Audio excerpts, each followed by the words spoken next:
Welcome to our NYOC weekly podcast. We are glad you're joining us tonight. I'm pretty excited about what we're going to talk about tonight because this happens to be one of Pastor Ford's favorite subjects, and it is the issue of the mind. So, we're going to dig into a couple of personal things. First, I just want to say where this inspiration came from so that maybe we can kind of identify, people can kind of identify with it right away. Because when you talk about the issue of mental health, some people don't even realize that they have mental issues.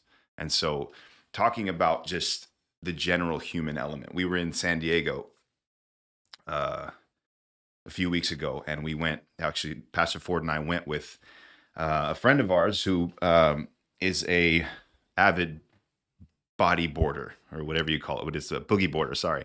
And he took us out, and he said, we're going to go hit these waves. They're going to be really smooth, really easy. And so Pastor Ford and I got into these wetsuits and threw on our flippers, and we were supposed to paddle out past where the waves are breaking. But as we were trying to paddle out, the the limits of our physical capacity and ability were met. And we literally could not get past the breaking waves. This guy took us, he got right past, we didn't even know where he was.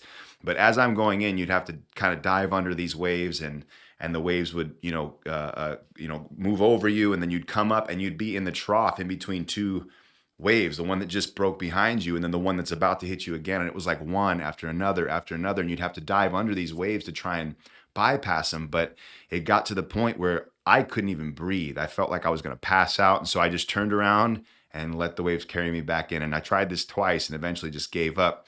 But when I got home, looking back on this, I thought about how this flesh works and how you're going to come up against limits in your flesh, mentally, physically, emotionally. There are going to be limits. And we've talked about a ton of different experiences through this podcast, personally, things that you've come up against, and whether they were battles on assaults from hell, and different things that you've gone through in your experience as a Christian and as a pastor, and how you dealt with those things are one of the reasons why you're still here today. And so the issue of longevity really is connected to the way you think. Whether you're a Christian or not, that's true, right?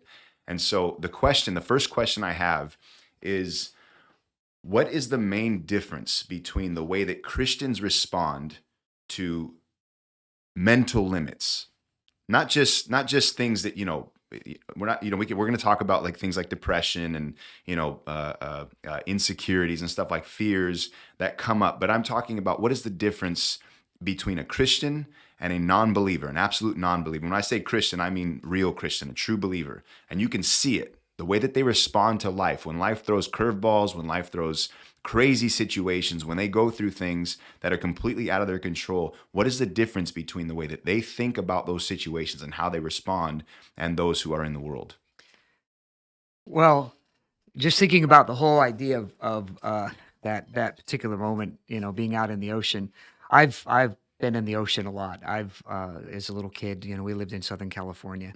I've been out in the ocean a lot, and I have a great respect for waves. As everyone should. Yeah, having been bowled over a million times and had my head, head over heels, thrown into the sand and so forth. That day it was funny because I didn't have the same response that you did, which I thought was kind of funny because you're obviously more physically fit than I am. But it was, for me, as I'm going out, I'm getting thrown back 20 feet. I'm going out a little bit before I'm getting thrown back another 20 feet. And so I'm making inch by inch, I'm making progress. But each time I'm having to go, duck dive under the wave, come back up, and then there's another wave coming, and I got to duck again. And then come back up, and I'm starting to come back up, and another wave has come and blasted me and threw me back another 20 feet. And there were times where it was like, I'm not even getting a breath here, because they were coming so often. And for me, I'm looking at it, and the bottom line is I made the decision, this is not worth it. Yeah. It just simply isn't worth it. And that was the issue. This is not worth it. I enjoy my life, and I'm having a good time, so I don't really need to die, you know, trying to conquer the waves. It just wasn't worth it for me. If they were slower, fewer in between, I would be happy to try to endure. And like he kept telling us is that, once you get past there, Yeah. but the problem is that I looked at that, I thought, but once you get past there, you catch a wave, you got to go back out and do the same thing again. Yes. And so I thought, I'm just not prepared to spend my whole day Yeah. fighting waves. Yeah. I want to ride waves. I don't want to fight them. And so the issue, and that was the issue for me. It was I just did the mental math, and said equals not worth it. Yeah. And that was the end of it. And so that, I think, really is the issue when it comes right down to it. Whether Christian or non-Christian, the issue is I honestly, and it's the way that our minds were designed to work, is that we are making decisions on, is it worth it? And I think really that is the issue when it comes right down to it, is it worth it? So whatever our mental process is, whatever we're coming up against, whatever kind of opposition it is, the question isn't, can I do it? That's that. I believe that for the most part, we probably can do way more than we think we can do. As human beings, just as human beings, we can do way more. We're quitters by nature. Yeah. So the issue isn't so much, trying to tap into your super strength as much as just, is it worth it? And being able to make the right decision. I feel that way about everything in life, about working out, exercise, physical exercise. It's a decision. Is it worth it? Is it worth it? And I look at it and I say, I'm 60 years old. I'm in fairly good shape right now. I've got my weight under control, but I'm not going to stay 60. I'm going to be 60 and then 61 and 63 and 65 and 70. And so I need to work out. I need to keep working out, and it's more important that I work out now than ever before, because being able to maintain my fitness. I was looking at some things on talking about signs of premature aging. And one of the signs of Scary. not so well. It wasn't so much signs of premature aging as much as signs that you are aging regardless of your age.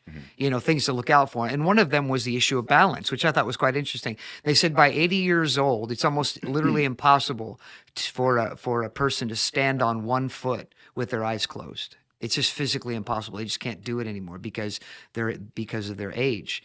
And I thought, no, sorry. When I'm 80 years old, I'm going to be able to stand on one foot. If it takes me forever to and I've got to work out 2 hours a day to maintain that, I'm going to do that because I don't want to give in to that. That may be the typical, but I don't want that to be the case because it is worth it. It is worth it to be able to maintain my balance. I don't want to be, 85, 90 years old falling all the time. And so it's inevitable. It's just going to happen. You don't have any choice. I don't believe that. I don't believe that that's the case. And so the issue is it worth it to do the things that are necessary in order to achieve what you're trying to achieve? So I think whether Christian or non-Christian, that really is the issue. It's the battle over, is it worth it? And that's the tragic thing is that I think that's where most people are at today. Talking about mental health, not just simply from the standpoint of a doctor's prescription, but just I just feel like a lot of people today, they don't think anything's worth it.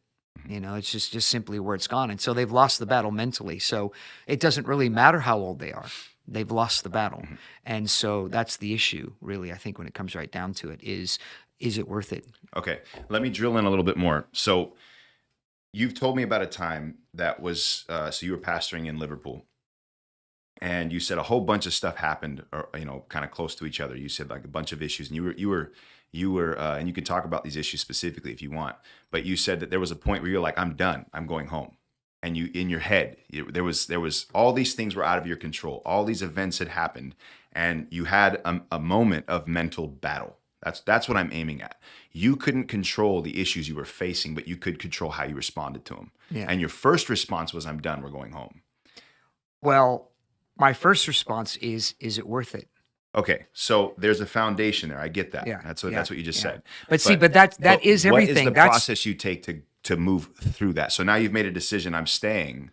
No.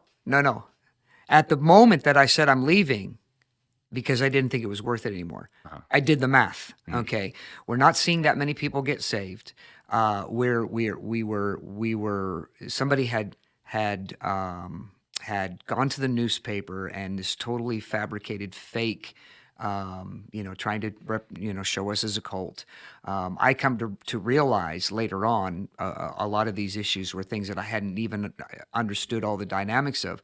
But the bottom line was, oh, our name's in the newspaper. The whole city knows that we're a cult now because this was a popular newspaper. It's not like today. There were two newspapers in Liverpool, and that was the popular of the two newspapers. It was a nighttime paper and a daytime paper. We were in the daytime paper called the Liverpool Echo, and so there's another one called the Daily Post. But so I'm looking at this. I'm thinking this is not worth it. I can go somewhere else, and and that was the thing, that was my attitude, was I can go somewhere else where people are not so thick-headed and more open to what's going on and what I'm doing here. This is not worth it, you know. And so I had made that decision because my mind was focused on the idea that this was people, Mhm. and so that was why I had the attitude that it's not worth it. If people are not going to respond to the gospel, then I want to go somewhere else. I'll kick the dust off my feet, like Jesus said, and I'll go somewhere else. But when I was walking up to the church, had just been set on fire. As I was walking up to the church, it was like the Holy Spirit made it very clear: this is not people. This is the devil. This is opposition against this work. This is not the people of the city. Well, that piece of information made it worth it. Because now, no, it's worth it now. I'm staying. And so that was a complete reversal from that point on, is I'm staying. I'm staying because these people are not the problem. The problem is the devil doesn't want there to be a church here. And you can say, well, isn't that true about everywhere and in every place? Well, until you've actually gone through these things, it's hard to, it's hard to describe. It's hard to describe. It's really, really easy. Armchair quarterbacks are the greatest athletes in the world. Bar none. There are no greater athletes in the world than armchair quarterbacks. I agree. They're absolutely the best. They're I'm a better than fantastic athlete on my chair, just by the way, yeah. just saying. And but that's the thing. That's the thing is that but when you're in the middle of things, when you're actually going through the issues, which is the problem with armchair quarterbacking, but it also goes with the whole idea of what we're talking about here, is until you're in the middle of a thing, you don't know how you're going to think. Yeah. You have no idea. See, you can sit back and think. This is why everybody is able to decide without any shadow of a doubt, I am going to get a gym membership, I'm going to work out, and I'm going to lose this weight, and I'm going to be in the best physical shape I've ever been, because they're not doing it. And so it's really easy to make that decision because they're not doing it. They haven't actually gone through the mental stress that it goes along with that.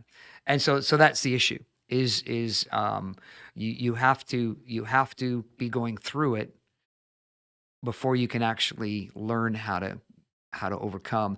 And then when you're going through it, you have to be able to learn how to analyze the situation and to say to yourself, is this worth it? Not I quit or I'm going to make this happen.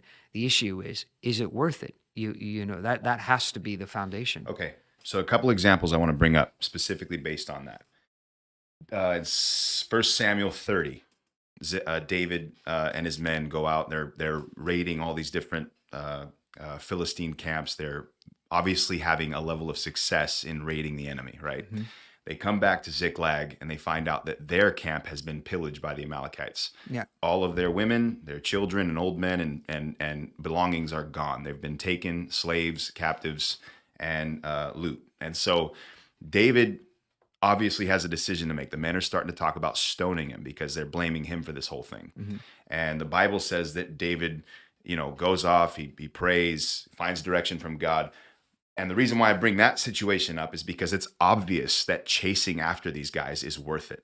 It's everything they have. It's all their women. So it's an obvious situation. Obviously, this is worth it. Yeah. A second example, Jesus is in the garden and he's battling with his own will. He's this, you're looking at it. He's, if it's possible to take this cup from me, if there's another way to do this, let it be so. But nevertheless, not my will, but your will be done. So he's talking about going to the cross.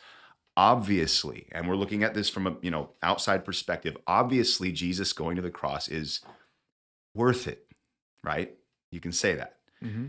But there was still a battle. So why is it that even in situations where it is worth it, what's the difference maker? Anybody else in that situation, Yeah. would you really have yeah. said, nevertheless, not Yeah, my will, but yeah, your yeah, will be done? but you're armchair quarterbacking Jesus. No, I'm not. I'm Yes, asking. you are. No, I'm asking Yes, a question. you are, because you're saying it's obviously worth it. Okay, That's the problem. like I said, Is it worth it? From the external perspective, you can see that it's worth it. But that's my armchair point. quarterbacking. So do you think that Jesus was battling whether or not it was worth it? Correct. Okay. Yes. Aren't you doing the same thing? You're assuming Jesus didn't? He was No, battling. Is this worth it? No. He said, "Never, if this cup can pass from me." Okay. If this cup can pass from me, is this what I need to do? Is this, do I need to fight this battle? Is it worth it? It's all related. Okay. When we say, is it worth it? I'm not talking about, is salvation worth it? The issue is doing this the right thing to do? But why do we come to the battles to things like that? Obviously, staying saved is worth it. That's an obvious thing. I'm talking from personal experience. But that's too general. No, not really. Yes, it is. Certain situations that are... So then you should never sin from now on. Because it's worth it, right? Not to ever sin because you want to stay saved. Right. Right? So that's it. We're done. That's my point, though. You still come up against the battle to do it. No, because you have to keep determining at decision by decision that it's worth it. That's what I'm talking about. Exactly. But that's what I'm saying. Yeah. So, but when you come up to those, what is the process? Okay, it's worth it now. I'm just going to keep going. Yes. Is that it? Yep. You say, it's worth it. Yep. Whatever it takes. You have to see, once Jesus made the decision, it was easy after that. We don't see any more battle, do we? He's prayed, great drops of, sweat like great drops of blood, all this agony and stuff like that. But then as soon as he answered the question, did he continue to struggle? No. Not at all. Not even one little bit. Yeah. He went in total victory from that point on. Why? Because he settled the issue that this is the right direction. It's worth it. Okay. It's probably saying, is it worth it is an oversimplification. The idea is this the right thing to do? Okay, that's more what I'm after. Because But when you say, is it worth it? Like I said, there's so many generalities. Is it? Yeah. When I say, is it worth it? What I mean, okay. So, all right. Well, we'll change that. Is it the right thing to do? Okay. Yeah. Is what I'm doing, is this the right thing to do? But it also includes in it, is it the right thing for this situation? Which means, is it worth it? It's not a question. It's not a question of doing or don't doing. Yeah, but that nails the situation with David and Ziklag. So he's looking at when you generalize it, yes, it's worth it to do it, right? It's worth it. I go get my whole family. But that's my point. But the right direction is what he sought, right? Yeah, but that's my point, is the idea of over generalizing. Is it worth it? Okay, is it worth it for him to go after go to Ziklag to fight? Okay, maybe not. Yeah. Okay. Okay. Yeah. Because he may just get creamed. Yeah. So what's the point in him dying along with everybody else? Yeah. What's the benefit of that? Okay, his wife and his children and all that have been stolen. The process of how he discovered it was worth it. But Jesus did the same thing. That's what I want to know, because that is the key. Both of them prayed. Yeah. Yeah, both of them prayed. I mean, that's the common thing, is that the Bible says David encouraged himself in the Lord. Yeah. And so that whole idea of, but you don't want to be glib about these things, because, prayer is the answer. That's not the issue. We see how Jesus prayed. We see the Bible says that David encouraged himself in the Lord. So this wasn't just prayer from the standpoint of should I, shouldn't I, yes, no. It's working through the issues in prayer. Right. And so that's the now we're talking about more from the standpoint of, Christianity in general, is the reason why so many Christians are defeated is because not because they don't pray, but because they haven't determined that it's worth it. Yeah. They haven't determined that it's the right thing to do. They haven't determined that this is what God wants to do. They haven't made it through anything. And so you have many religious Christians today they're a very terrible testimony to people, because they don't have that. They don't mentally resolve if the way they're living is the right way to live, and are Yeah. they doing what they're supposed to Yeah, be yeah, doing? yeah, yeah. That's such that what well, yeah, if they're doing I just read oh man, First John 3 when he talks about he who's he who practice righteousness is righteous, and he who sins is or he who practice lawlessness is a sinner. And so he goes into these categories. Do not be deceived. Uh, uh, uh, gosh, I'm gonna pull it up.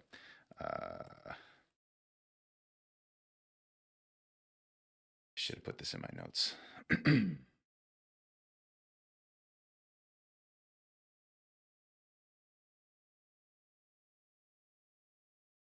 Yeah, whosoever committeth a sin transgresseth also against the law.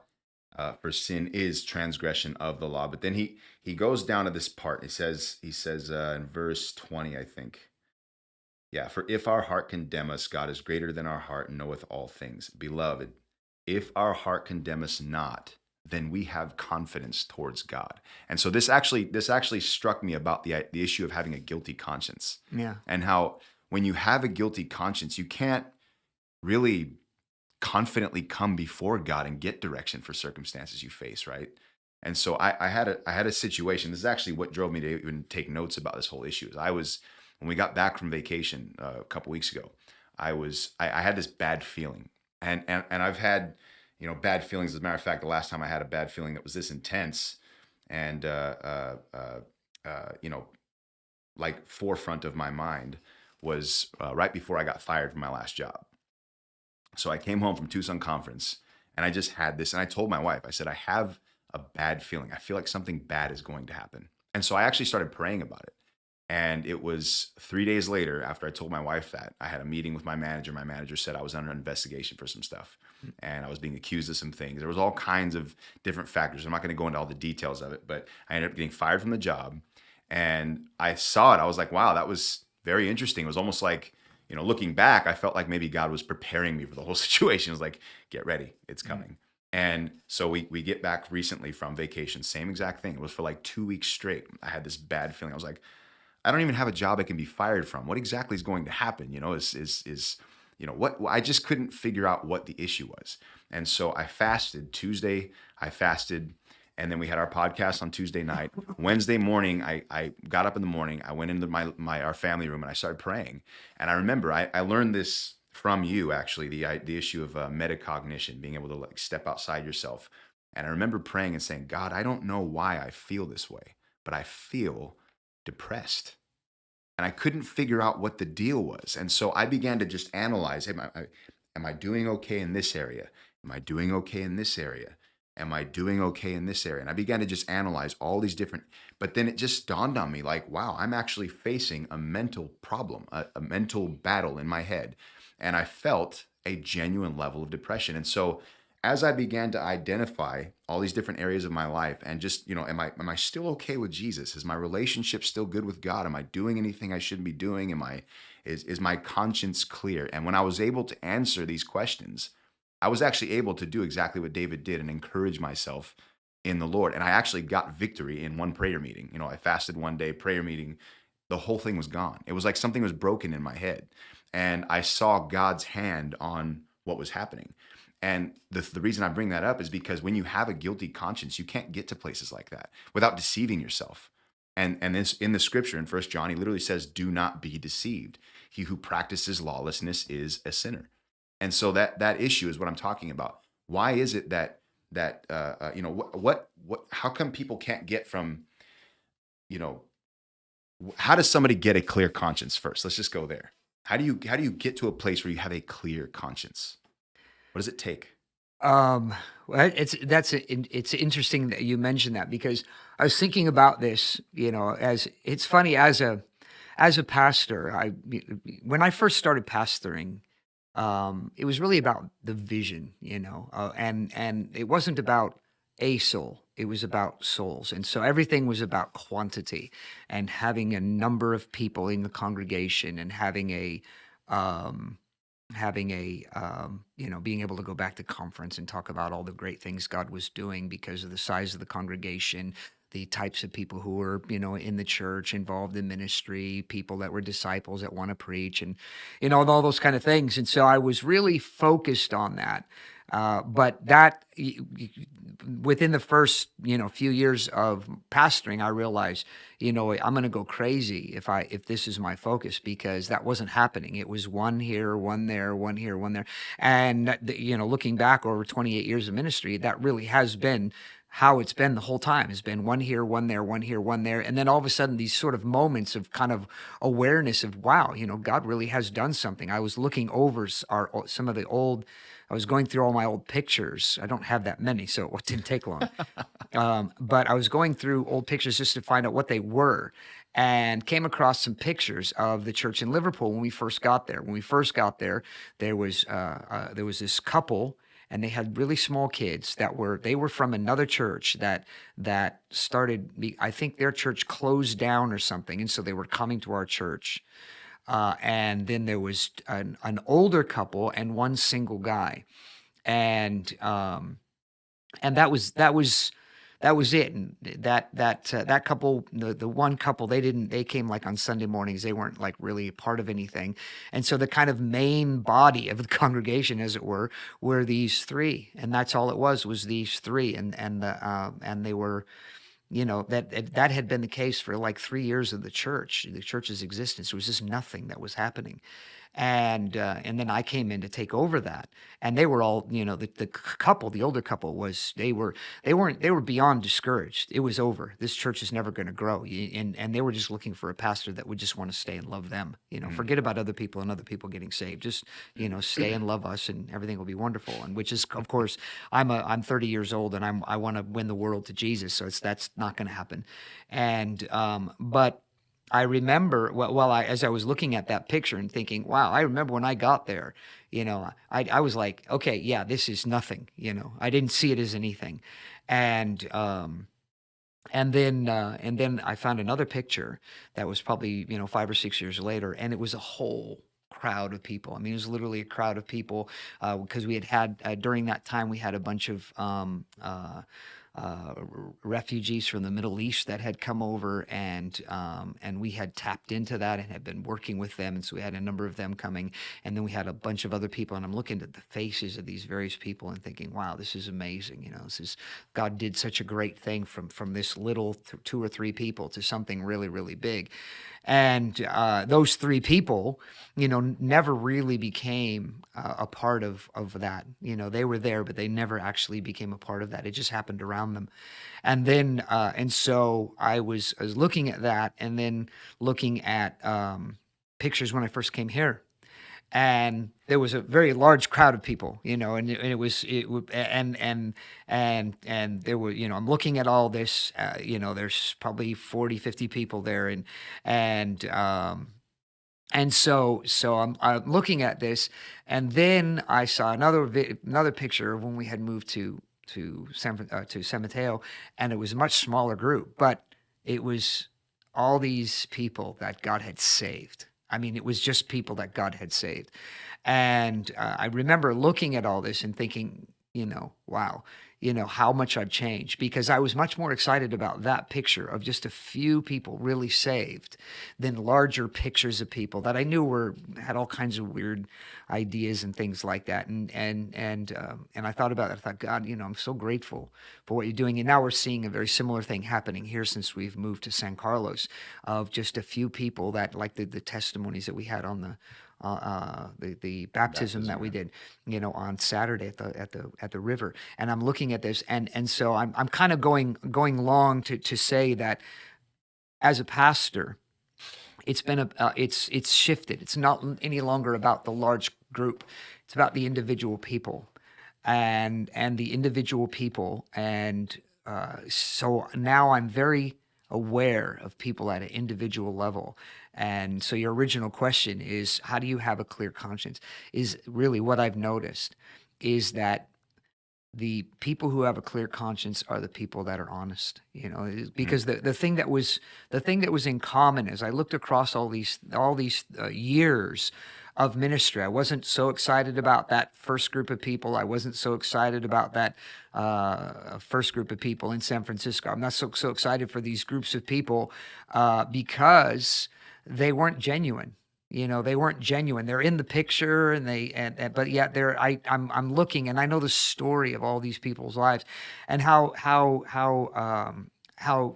pretentious they were, and why and how they never became a part, of what God was doing, because they were pretentious. And the truth is you can't be pretentious and have a clear conscience. And I think that really is the issue of honesty, transparency. We've mentioned that before. Is when you're fake, you can't have a clear conscience. It's impossible for you to have a clear conscience. So do you think that that's the key to things like depression and anxiety and insecurity and these things that doctors prescribe medication for this stuff because there's no other answer for it. Yeah. And so what is the answer to these things? Yeah. Well, if you think about mental illness in general, which is kind of sort of what we're talking about but spiritual mental illness, is that, what are the classic forms. You could summarize all of the mental illnesses are really out here is different from in here. And that really is it. I mean, that really is it in a nutshell. Is people who have mental illness out here is not the same as in here.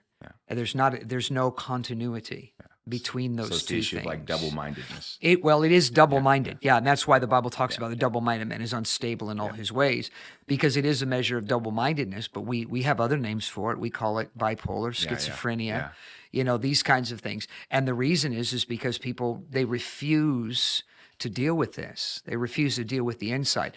They fake the outside because they refuse to deal with the inside. If they dealt with the inside, then what they're pretending to be on the outside would actually become genuine. There's no need to actually change the outside. The issue is changing the inside. And so if the inside needs to change and you're not changing it, how can you have a clear conscience? Because you're wrong. You're not the way that you're supposed to be. In your own head, you're not right. And that's kind of the root of the problem, is when in your own head you're not right. It was funny. I was looking up some things, and I'm going to probably throw everything out that I was looking at. I thought, oh, these would be some great ideas. But I was in a conversation with somebody about somebody else, and talking about how I had a bad attitude about this person, but how over the years I realized that attitude about this person was very wrong and very undeserving, and it came because of being a naive Christian. As it was somebody who was like a Bible study leader involved in various ministries and stuff like that, and then kind of dropped out of all that stuff over the years. And I thought, oh, what a loser! He's just dropped out of the game. And how sad that was. But over the years, I've come to appreciate his wisdom, and I've talked to him many, many times over the years about things, and I've come to appreciate his wisdom. And as I was talking about this, the person I was talking to, who we both knew this individual, who said, yeah, but he is eccentric. And I thought about that word eccentric. And so I was thinking about it today. This is a conversation that happened months ago. And I thought about the word eccentric. And then my mind kind of drifted to another thing, which is, I thought, I wonder how many people would say that my friend who I was talking to is eccentric, or that I'm eccentric. Because, here we are. Oh yeah. No, he's eccentric. And we know what that means, because we have similar thought processes. That's obviously why we're friends. And so we have, so I looked up the word eccentric, and the word eccentric really is the idea of somebody who's kind of non-compliant. There's nothing wrong with them. They're just not, they think differently than other people. They do things different than other people do it. And I thought, but says who? Says who that he's different? that he's not ordinary. What describes when somebody, what frame of reference are you using when you say, like when I say somebody is eccentric, what am I using as a reference? Based on what? Based on my opinion, Yeah. you know. So who says my opinion's even valuable? you know. And like I said, I wonder how many other people would be friends of mine who would be together talking to each other and say, yeah, I had this attitude towards Dave and but I realized, Dave is just eccentric, you know. Yeah.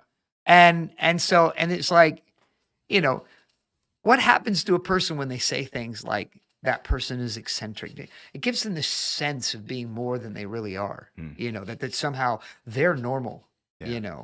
but other people are not. I'm normal. And honestly, I think that's a form of mental illness. Is when you can look at yourself and think of yourself as the standard Yeah. of what normal is. You can look at your life and say, I know what normal is because I'm normal.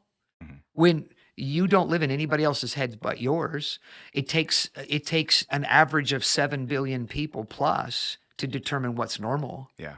And you only have 1/7 billionth of that information. Yeah. And so, but you think that you actually have the handle on what it means to be normal. Yeah.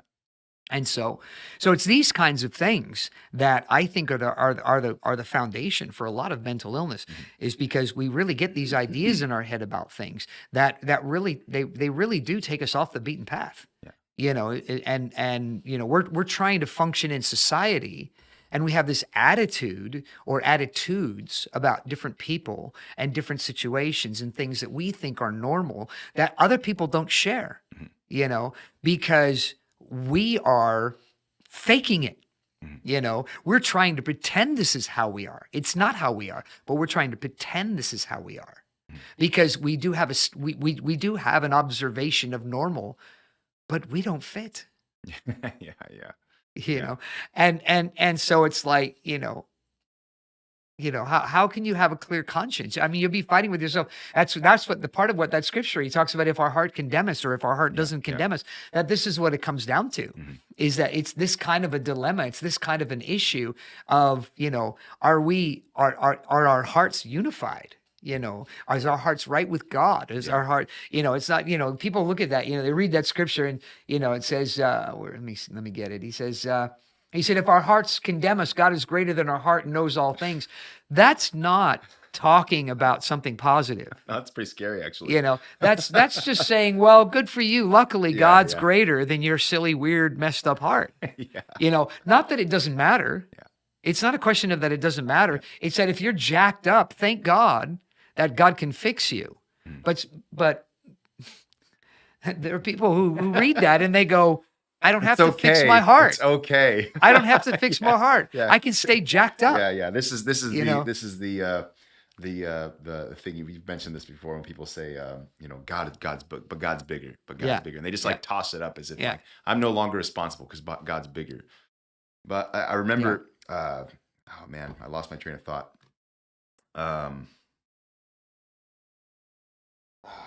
Yeah, I lost it. Move on. That's what I'm doing. So, how important is a clear conscience to being a Christian? Everything. See, this is why this is so important. Is it's everything. If you don't have a clear conscience, so that whole idea, if our heart condemns us, we could say, okay, it's not a clear conscience. There's something disturbing us. God is greater than our heart and knows all things. Okay, well, that's a hope.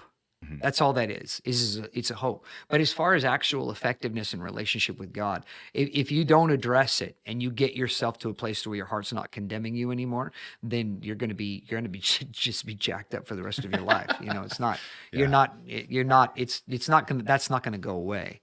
And so your effectiveness as a Christian, if you can't settle and come to peace in your own heart about yourself, with God, with other people, then it's going to be impossible for you to be an effective Christian. So, how does confession work? What's the real way to confess sins? Is it just between you and God, or is it something you do to your pastor, or is it something you do with somebody you know? Is it, the Catholic Church takes it to the extreme, and you confess everything to the Father, and then you're good to go, and he gives you the solution, the formula to be free of your guilt. Mm. And it's interesting because the idea of a guilty conscience really goes so far in what we're talking about. Having a mental health is totally linked to having a clear conscience, Yeah. right? So the key is a clear conscience. The only reason I'm still saved today is because I can look at my life and be honest about the way that I think, the things that I do. I can let them out before people, my wife, my pastor. I have these things to go to. So what is the key to clearing your conscience? How do you confess those things? Well, okay, so confession, the whole idea of confession, I think is the greatest thing ever. It's funny not being religious. I'm able to see, for somebody who was a Catholic, confession is meaningless Hmm. because for them, Catholicism was meaningless. Okay. They don't see anything in it that's of any value anymore because now they've become a Christian. But the problem is that in all the various denominations of Christianity, true Christianity, I'm not talking about, things like Mormonism and Jehovah's Witness there that are not, they're not Christian based. But there are things there they're part of Christianity. They're definitely a part of and one of those is confession. I mean, absolutely positively. If the Bible's very clear about it. You can, confession, the whole Yeah. idea of confession, he who confesses and forsakes his sin, Yeah. will have forgiveness. He will confess me before men. I will confess before my Father in heaven. So you have these things. So you confess with your mouth and believe in your heart the Lord Jesus, you should be saved. And so there's so many things that are involved in this. There's so many factors that are um, beneficial in confession.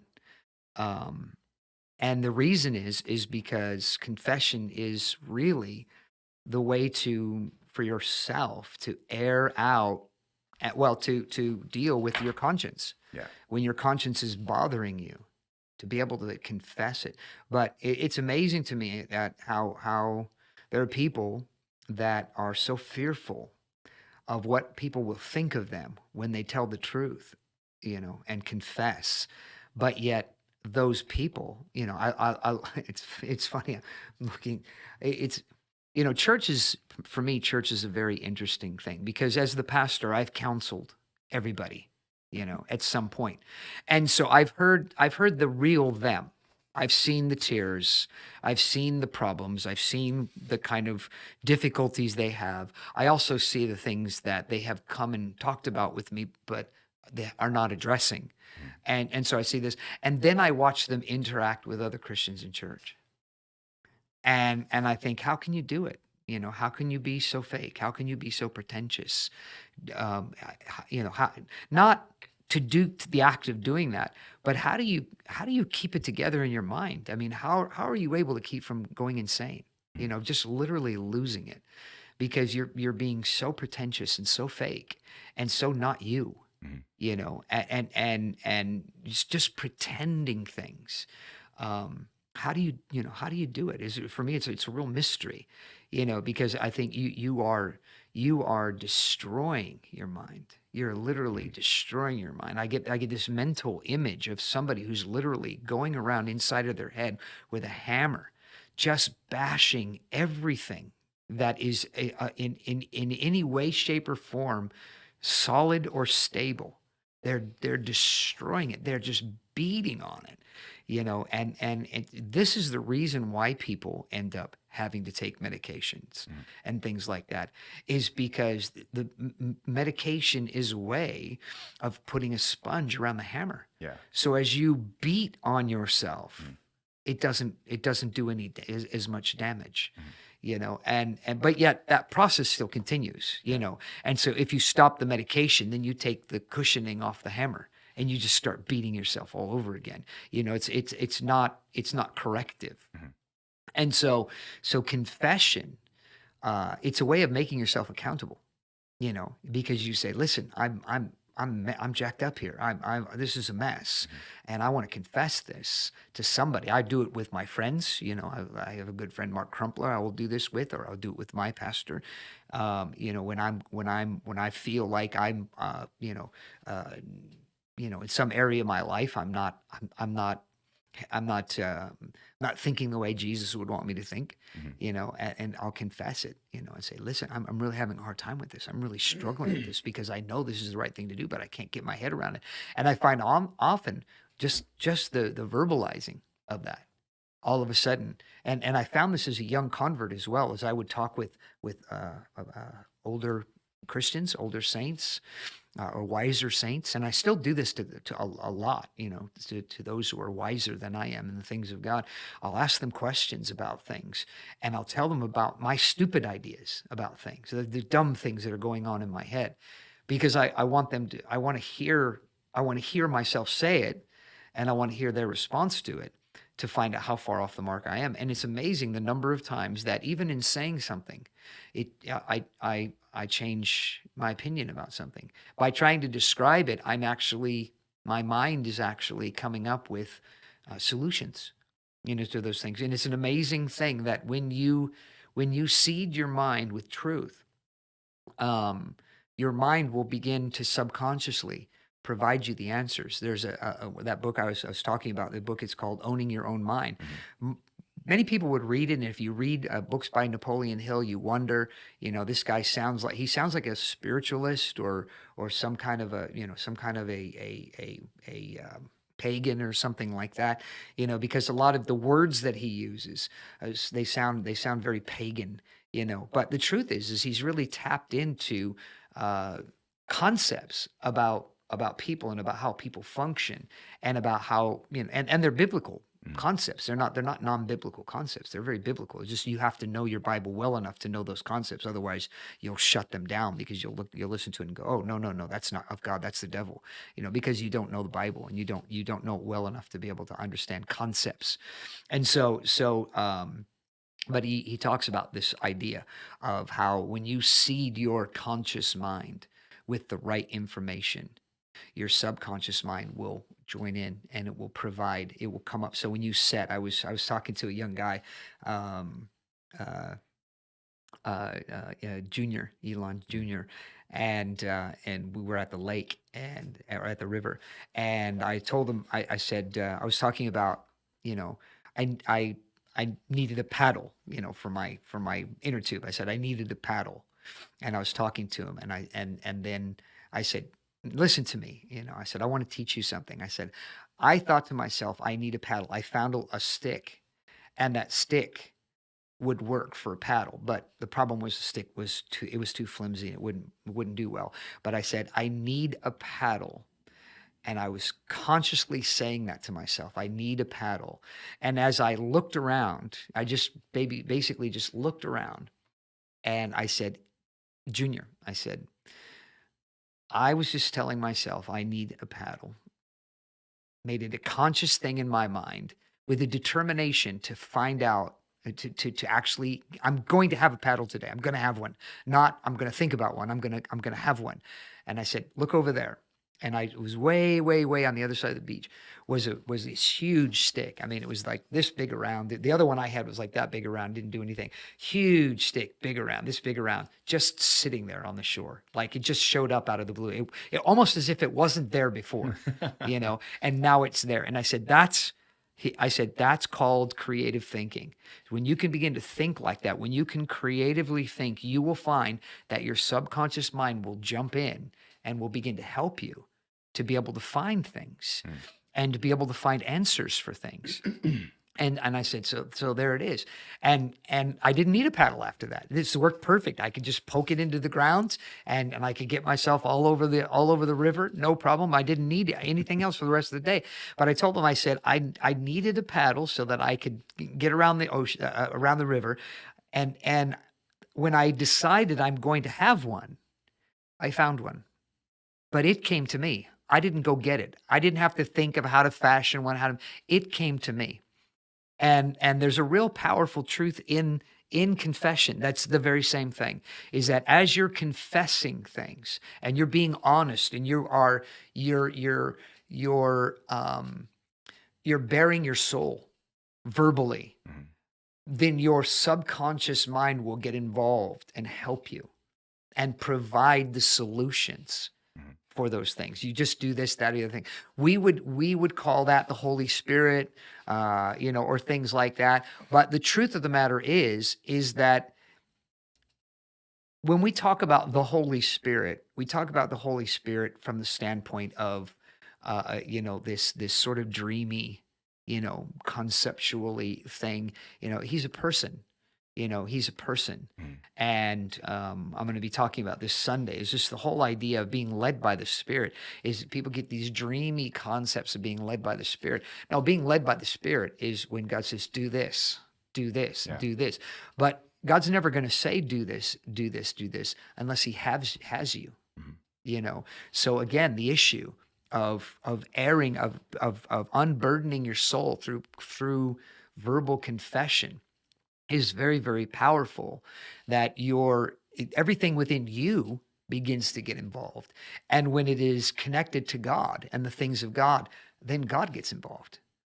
And so there's a very powerful thing that begins to happen in a person, in a Christian, that is able to confess, and expose even things that are embarrassing. They're able to confess and expose those things out verbally, to other people. Then there's something that begins to happen, Mhm. that they begin to change because they begin to have the tools now to work with. Mhm. It's like the tools appear out of nowhere.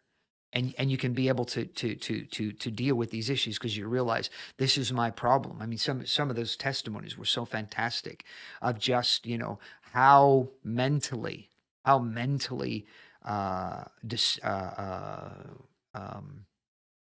word I'm thinking of, just how the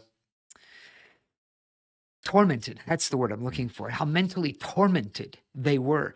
But in confessing that, and doing that during the baptism, they're confessing these things. They're speaking these things to a room full of people, things that were tormenting them in their minds, and even making statements like, "I used to keep this kind of stuff to myself. I would just keep this to myself, and it would tear me up inside. But as I began to confess this, God began to do something in me."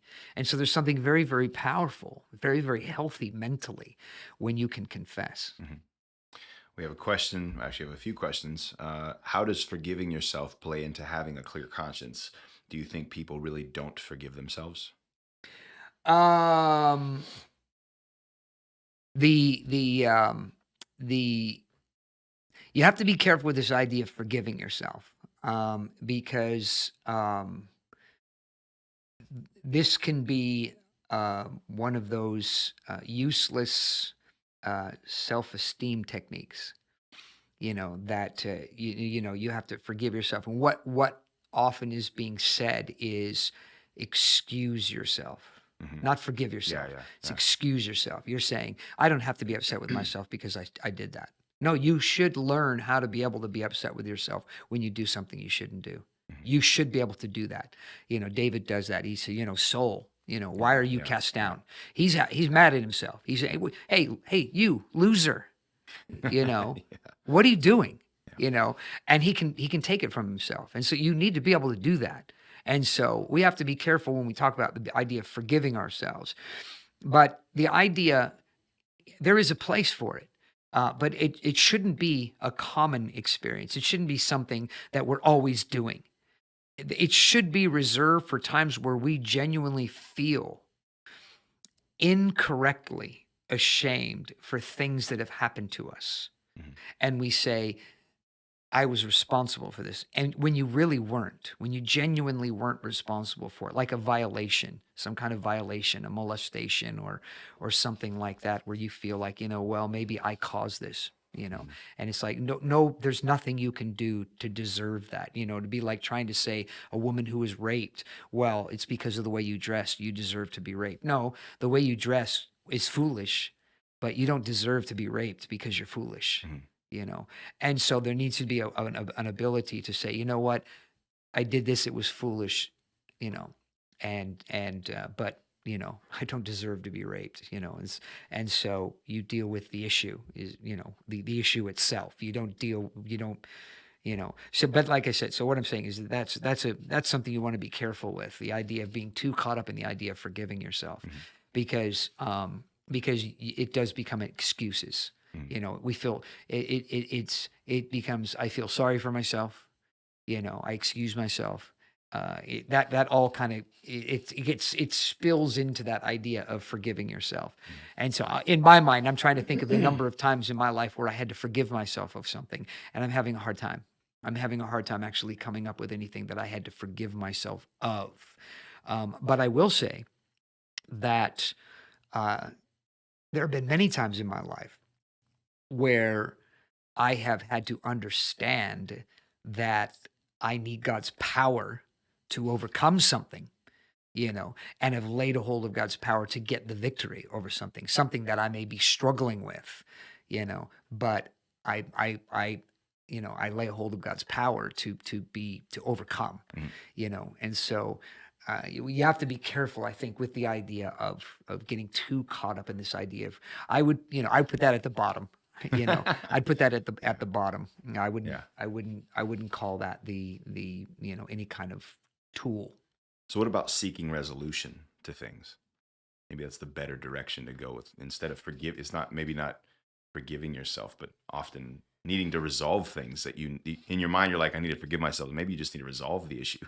Yeah, I would. Yeah, that's probably a fair assessment, that the idea of resolving the issue, because that's really what I was Yeah. getting at, of needing God's Yeah. power. Yeah. Is a resolution. Mm. So that you're not doing it. Because God doesn't forgive us of things that we perpetually do. Yeah.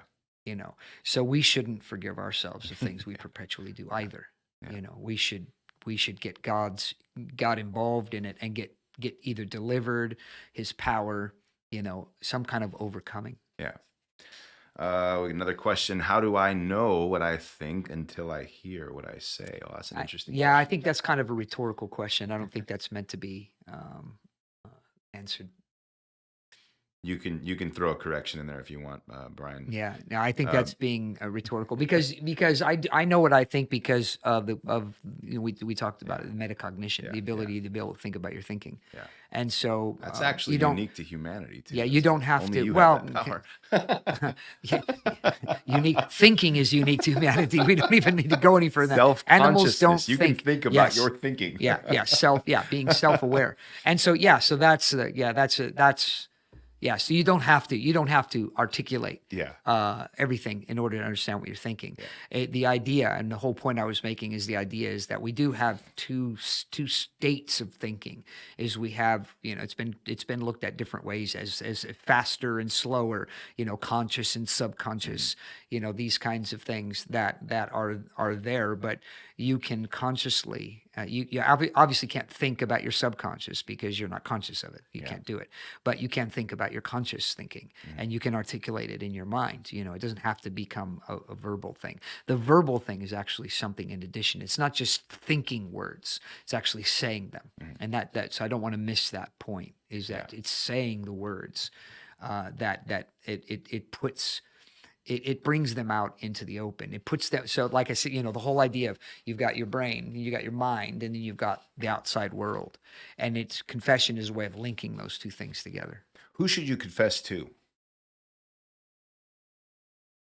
Depends on what it is. Yeah, it depends on what it is, because confession isn't. I'm very, very wary of qualifying confession, because you could have the same type of confession that needs to be dealt with completely differently. Mhm. Depending on your state of maturity, your awareness of the consequences of those things. And so that's your constitution is a person who's not a person who's having a problem with their own life. They hate themselves. It probably isn't a good idea for them to be saying certain things publicly that people are going to go, God, that's weird.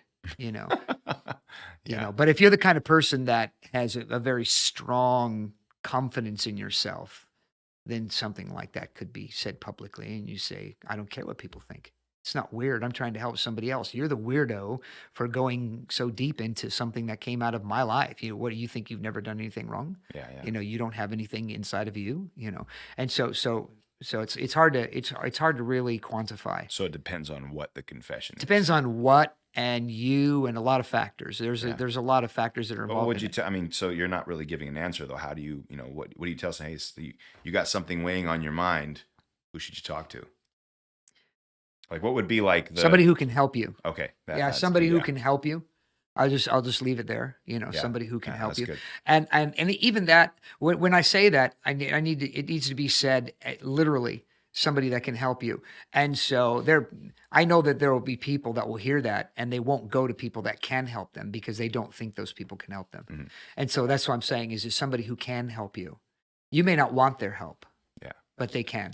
And that needs to be the qualifier, because you may want to just confess to people that can't help you. Again, these are all kind of mental illness kinds of things when it comes right down to it. Yeah. But I know of people that they'll confess their problems to people that not only cannot help them, but they will do it in a sort of glory way. They'll like do it to a new convert, Mm-hmm. and they'll call it confession. They'll think they're actually confessing and they're being really big because they can admit the mistake. But really what they're saying is I'm so spiritual that I can make this kind of a mistake because I'm so spiritual. And so I'm just trying to show you, what it's like to be really spiritual. Yeah. I'm not, to me, there's no problem in anything that I did or how I did it or what I did or anything like that. And I know you're not going to help me. And actually, the reason why I told you is because I want you to look at me and go, wow, I can't wait till I'm that spiritual. Mm-hmm. So that's really what I'm talking about, is somebody who can actually help you, that by you confessing, it actually makes you a more healthy person. Mm-hmm. Not so that you can feel better about yourself. Yeah. And you keep up the facade. Yeah. So. Yeah, it's interesting you say that. That's good. We have another question. Let's see. Do you think that telling someone you forgive them for something that they probably don't even remember doing is necessary? I think that's a self-answering question. The answer is no. There's no point whatsoever. In fact, I would go as far as to say is if you have to remind somebody that you forgave them of something they can't remember, then you probably haven't forgiven them anyway. So You're the only one that remembers it. Because you're the only one that remembers, Yeah. And so, so there is no point. Yeah. There's absolutely no point in doing that. It's time for you to move on. They've obviously moved on. Yeah. So what signs can people look at and say, what, I'm living in a state of guilty conscience? What does the guilty conscience produce externally in your life? Guilt. Yeah. Wait, let me. More than yeah. that. No. Yeah. The more I think about that, the more I think that really is it. It's guilt. Yeah. I mean, it really. I mean, when it comes right down to it, that's it. That's what it is. Is Yeah. You're not right. Yeah.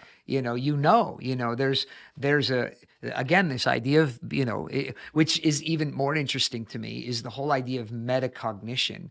Is the idea that that you are able to know the state of yourself. Whether or not you'll acknowledge that or not is another story, because you can defeat that. Defeat's probably the best word. You can defeat that, so it doesn't do it anymore. Yeah. It's called a seared conscience. Yeah. Is that you can actually sear your conscience. And probably the greatest example of a seared conscience that I'd ever heard before is the idea when you take a piece of meat, and because it is the same word as well, is that you sear it on either side. And so when you take a piece of meat and you throw it on a grill, it immediately the blood starts to come out, right? It comes out of it. But when you sear it, the blood it stops coming out. Once it's been seared, that process stops happening. And it's the same thing with the seared conscience, is that conscience, when you sear your conscience, it's no longer able to bring out issues. The issues are no longer able to leak out where you feel guilty. Yeah. Your heart condemns you. Yeah. You no longer feel that anymore. It's like my heart doesn't condemn me about anything. Yeah. You can do it like a once saved, always saved is a form of searing your conscience because you do something that you shouldn't do. But because of this theology that it doesn't matter what I do, I'm saved anyway. Now there's no reason for that to leak out and mess with you Yeah. so that you can fix it, so you can correct it. Yeah. It's just no longer there. But the problem in the process is you're becoming insane. You're going crazy. You're bringing a mental illness because the only times that your conscience is ever going to be able to say anything to you is going to be at moments where it just screams at you. I mean, it just literally it breaks through all that and says, "Listen, stupid, you're killing yourself," and then we put it back to sleep. Yeah, I was thinking about that same when you're mentioning the idea of having a seared conscience. You actually can't, if you have like a wound and you sear it, you can't actually repair that wound. It doesn't repair. The nerves are done. They're gone. Yeah. And that idea of resolution really is impossible then. So now my other question is, because obviously this begins to break you down. Like a guilty conscience will break you down. You will start having, Yes. I can actually attest to this because in my own life, having been in church, saved for 9 years, and then, all these issues I was going through, I started taking pills. I started doing everything I could do to get away from the guilt. Yeah. And what's interesting is I had a lot of medical issues. I had bad knees. I had messed up stomach. I started having back problems, joint issues. I mean, tons of issues. Yeah. And what's interesting is after we went through the rehab, came out, and I literally made it a point to confess everything I had done that I thought was hidden, that needed to be talked about. I confessed it to my wife. I confessed it to you, and I made these things right. I got resolution. I sought resolution for these things. I didn't want them to weigh on my mind anymore. And what's interesting is the medical problems went away. Yeah. Completely went away. My body started reproducing. It was crazy. It was like all of a sudden I found victory over sickness. Yeah. I think in the last 3 years I've been sick maybe twice. Yeah. And it's such a powerful thing. What's interesting is I always thought about that in your life, and I actually hated the fact that you would say this sometimes because I wasn't experiencing it. But I would see you, start dealing with sickness. I'm not going to just give into this and to begin to move on against that. Yeah. And to see you actually get over things fast. Yeah. And I would be vexed because I was like, man, this is ridiculous. You're just being over spiritual and in my mind. But when I actually saw that with a clear conscience, I can say before God, I don't need to be bound by these things. Yeah.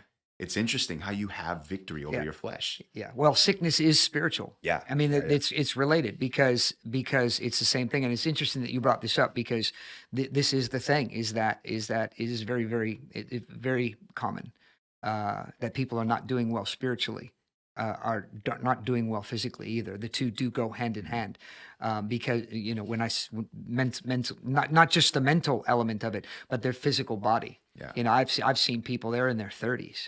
And they look like they're about to die. They've got all kinds of ailments of all different kinds of things. And you try to talk to them about it, try to deal with the spiritual side of things. And all they want to do is give you the statistics, of what I have is because of this. It's because of that. It's because of the other thing. It's because they don't want to deal with their spiritual problems. And so the two go hand in hand.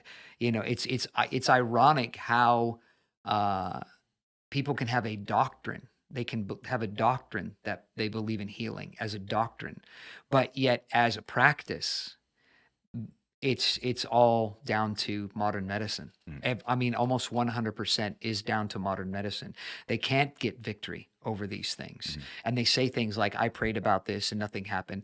But what they mean is, I prayed over this, nothing happened, so therefore God wants me to have this. That is what they mean. Yeah. That is what they mean. Because I'm a Christian, I'm spiritual, I'm saved, I'm right with God. I prayed about this, God didn't take it away from me, so therefore God wants me to have this. And then they'll do things like use scripture, twist scriptures to fit to justify their attitudes by using things like, Paul prayed, about an infirmity. He had a thorn in the flesh. Well, number one, it doesn't say what the infirmity is. Number two, it doesn't say that this was a sickness. Mhm. It doesn't Yeah, say, yeah, yeah. and so it's just an accommodating theology Mhm. that helps you feel good about yourself because you're saying, well, truth is I'm really spiritual. I'm just like Paul, and I prayed for this and it didn't go away. Mhm. And so therefore God must want me to have it, and he's going to give me grace to go through this. And that's really what's going to glorify God. And so what happens is they just pile sickness on sickness. Yeah. And that becomes the habit of their lives. And their lives, not only are their lives not glorifying God, they're actually becoming shameful to the gospel, Mhm. because people who know them that are non-Christians and think, you're telling me about how God's so good and God does this and that Yeah. and the other thing and helps you and helps this and helps that, but it doesn't seem like God's doing anything for you. Mhm. Mhm. Your life is just one train wreck, and so how can you believe this as a doctrine? How can you be telling me about all the good things that God can do for me, but yet when I look at your life, God's not doing anything Yeah. for Yeah. you? Yeah. That was my next question was how does this affect, because this is a bit more geared towards specifically towards Christians, but how does Mhm. this affect you being effective as a Christian? Yeah, yeah. Well, you won't be. You won't Yeah. be because you're living in an isolated a theological distortion. Because it isn't valid. It isn't biblically valid. It isn't experientially valid. Like you say, and this is, and it's funny that you say this because my other son-in-law made a similar comment about things in my life that he would be. What was the word you used? uh, about how you felt about me and this situation. Vexed. Yeah, vexed. Okay, but I thought you used another word. I can't remember what you said. Uh, Maybe irritated, but he used the same kind of a word see these kinds of things. They goad people because they want that. yeah. They want that experience, but they don't want to do what's necessary in order to be able to achieve that experience. And so they don't want to remedy their spiritual problem, even though it is showing, because this is how we're kind of finishing up, isn't it? Looking Yeah. at signs of Yeah. of this. What are the signs of spiritual mental illness? Signs of being out of sync mentally. And these are the things: is you get sick a lot. You have physical sicknesses often, diseases and things like this. And because if you look in the Old Testament, diseases, they were a result. They were the consequences of disobedience. And this is something that many Christians, they don't want to go there.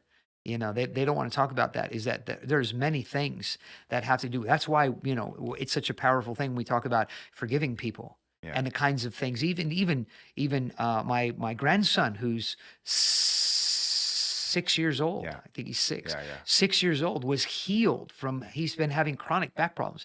Was healed from chronic back problems when he was, which was, I mean, for me, the whole thing was amazing. Is just when somebody offered to pray for him and said, "Is there anybody that's hurt you?" And somebody came to mind, a friend of his that had hurt him, and he forgave him.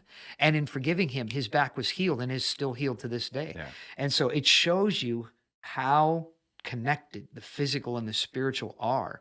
But, you know, in order to be free, in order to be able to be mentally healthy, you have to see those connections. You have to acknowledge those connections. And if you're the kind of person that's suffering from unique sicknesses, you have to check. Yeah. You have to check and make sure. I can. You can. You know, I can already hear people. I know men of God who've gotten sick, and the issue's not men of God that've gotten sick. The Yeah. issue is, how has the sickness affected their lives? Yeah. Are they bedridden all the time, not doing anything for God? Yeah. Are they constantly in conversations with people Yeah. talking about all the problems that they have? Like my pastor has all kinds of Yeah. ailments and Yeah. physical things in his body. Yeah. I've actually thought about of getting a picture of him and drawing, stick Pointing out legs, the different yeah, issues. yeah, paralyzed from the waist Yeah, down,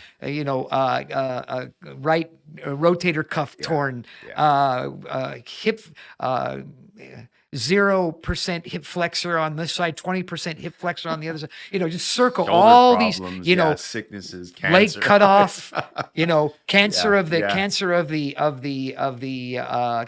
was it a kidney? I think it was a kidney cancer that he had, and then he had another kind of cancer which I don't know what it is, and then and monthly urinary tract infections. I mean, all of these sicknesses, but you would never know it by how he Yeah, functions yeah.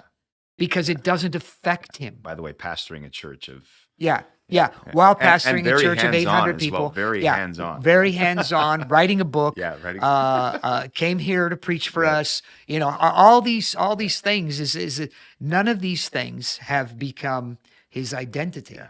Whereas what you see in people that I'm talking about, this has become a part of who they are. Yeah, This and it is becomes the excuse for yeah, not being it's the effective. part. It's a part of who they are. They're identified by this. They're identified by. So there's. Like it would be like Pastor Warner, if he was like that, he was one of these kinds of people defeated by. It's like, oh my word, he's going through another time of urinary tract infection. We're gonna have to listen to this for another month. Yeah. Oh my Golly. word, it's Yes. this gonna be it again. Oh, for crying out loud. Yes, Pastor Warner, I've heard about your car accident for like the last 38 years. Yeah. But he's not like that. No. But people who have that have this problem that we're talking about, this mental illness, that is how they are. Yeah. They talk about it. They want to normalize it. They want to bring it out and let other people, so these are the symptoms. Yeah. These are the symptoms of mental health problems, is when you're this kind of a person, when this is the way you are about these kinds of things, because you have spiritual problems that are causing these sicknesses, and you won't deal with the spiritual problems in order to be able to be healed from these other things, or you won't deal with it at a spiritual level so these things don't have to become issues in your life. Yeah. You'll be able to function as normal as possible. Yeah. It's almost like those things become like the best thing going on in your life. Well, it is. It you have becomes, to make them yeah, good. Yeah. somehow. You have to turn them around. And so, but so that's the thing is these are the indicators of I think of, when somebody's not doing well spiritually and it is affect them mentally, these are the kind of things that you see in how they speak. There's a pretentiousness, their sicknesses are normalized, all the issues, all the dilemmas and the problems in their lives that are actually indicators of spiritual problems they're all washed away. They're all whitewashed and they're all normalized as this is the normal Christian experience. And that at a personal level, if you're doing that, then you should be praying and saying, God, how do I get free from this? Because I'm jacked up. So in closing, and you can correct me if I'm wrong. Quickly, because we're over. Yep. So the key to mental stability, we'll just say it that way, is honesty, confession, and resolution. Can we just say it like that? Is there anything else? Well, yeah, resolution's kind of a tough one, but yeah, I definitely. Well, that would come from the confession. Yeah, Wouldn't it? honesty, and confession are the means of dealing with the issues. Yeah. You're dealing with the issues, and so that's the issue. With resolution, you may not get resolution on these things, but dealing with them, that you're is the actually resolution, dealing isn't it? with them. Huh? Isn't that the resolution? Well, I mean, we want to be more specific. We're not, resolution Yeah. isn't, every they live happily ever after. Yeah. Okay. Fair enough. Yeah. So, Very good. Awesome. Well, I hope that was helpful. And we are definitely out of time. So we will just remind you guys about tomorrow night. We have a service here in person at the church. You can find our info online, and you can surf through our YouTube channel and invite people to these. We want to help people. And so we're not just here to entertain, but come and be a part of what God's doing. And we will see everybody next week.